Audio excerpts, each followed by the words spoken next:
కానీ అపవాది, దేవుడు విత్తనం విత్తితే అపవాది కూడా విత్తనాలు విత్తాడు.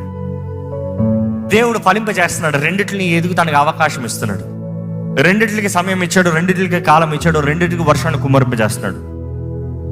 ప్రతిదీ let it grow, let see how it will grow, let it grow. అందుకని ఎదిగేవాడు అందరూ గొప్పోడు కాదు, ఎదిగేవాడు అందరూ మంచివాడు కాదు, ఎదిగేవాడు అందరూ పరలోకానికి వెళ్ళేవాడు కాదు. అన్నీ ఎప్పుడు తేల్చబడతాయంటే తీర్పు తోడు తేల్చబడతాయంట. విత్తేవాడు యేసు ప్రభువే, కోసేది దేవదూతలు, శత్రు అపవాది అనుచరులు. అగ్నితో మండే గుండంలో దేవుడు పడేస్తానని తెలియజేస్తున్నాడు, హెచ్చరిస్తున్నాడు. కానీ ఈరోజు మనం జ్ఞాపకం చేసుకోవాలి, దేవుని మాటని ఆలకించి మనము జాగ్రత్త పడి మన జీవితాన్ని సరిదిద్దుకుంటే నిత్య అగ్నిలో కాక నిత్య జీవంలోకి వెళ్ళి నిత్య జీవ వారసులుగా బ్రతికే అవకాశం ఉంటుంది.